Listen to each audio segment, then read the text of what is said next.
Democracy is democracy, and we must respect it. We must respect British democracy and the way it has voiced its views.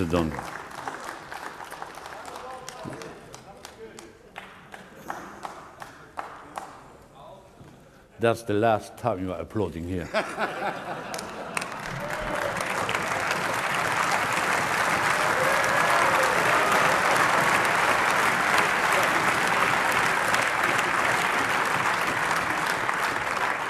And to some extent, I'm really surprised that you are here. You were fighting for the exit. The British people voted in favor of the exit. Why are you here?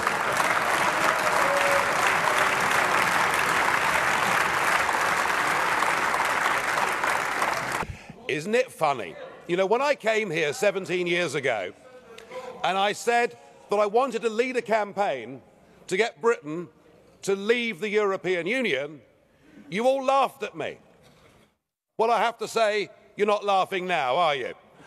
And the reason you're so upset, the reason you're so angry, has been perfectly clear from all the angry exchanges this morning. You, as a political project, are in denial.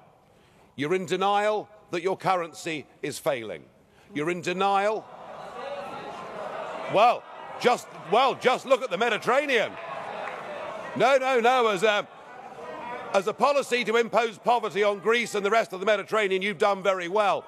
And you're in denial over Mrs. Merkel's call last year for as many people as possible to cross the Mediterranean into the European Union has led to massive divisions between countries and within countries. But the biggest problem you've got, and the main reason the United Kingdom voted the way that it did, is you have, by stealth, by deception, without ever telling the truth to the British or the rest of the peoples of Europe, you have imposed upon them a political union.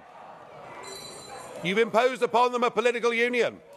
And when the people in 2005 in the Netherlands and France voted against that political union, when they rejected the Constitution, you simply ignored them and brought the Lisbon Treaty in through the back door.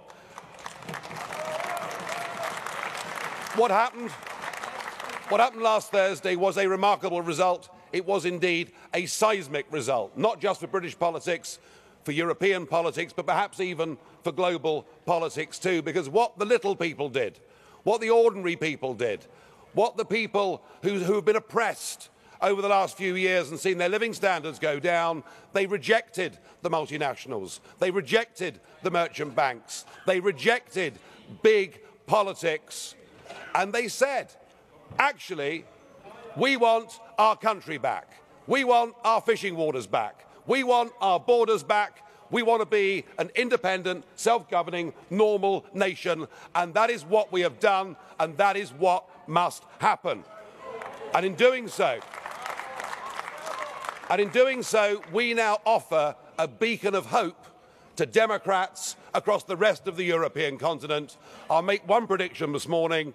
The United Kingdom will not be the last member state to leave the European Union.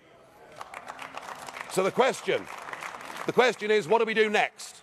Now, it is up to the British government to invoke Article 50. And I have to say that I don't think we should spend too long in doing it. I totally agree, Mr. Juncker, that the British people have voted. We need to make sure that it happens. But what I would like to see is a grown-up and sensible attitude to how we negotiate a different relationship. Now I know that virtually none of you have ever done a proper job in your lives or worked in business, or worked in trade, or indeed ever created a job. But listen, just listen. Herr Farage, Augenblick. Liebe Kolleginnen und Kollegen, bei allem Verständnis für Ihre Aufregung, Sie benehmen sich gerade wie UKIP sich normalerweise hier in diesem Haus benimmt. Also kopieren. Kopieren Sie sie nicht. Herr Farage, ich will Ihnen allerdings eines sagen. Ihre Äußerung, dass die Kollegen hier in diesem Hause niemals einen ordentlichen Job gemacht hätten, Sie müssen nicht von sich auf andere schließen. Das geht so nicht. Thank you. No, you're quite right, Mr. Schulz. UKIP used to protest against the establishment, and now the establishment protests against UKIP. So something has happened here. Let us listen to some simple, pragmatic economics. We, between us, between your countries and my country, we do an enormous amount of business in goods and services. That trade is mutually beneficial to both of us. That trade matters.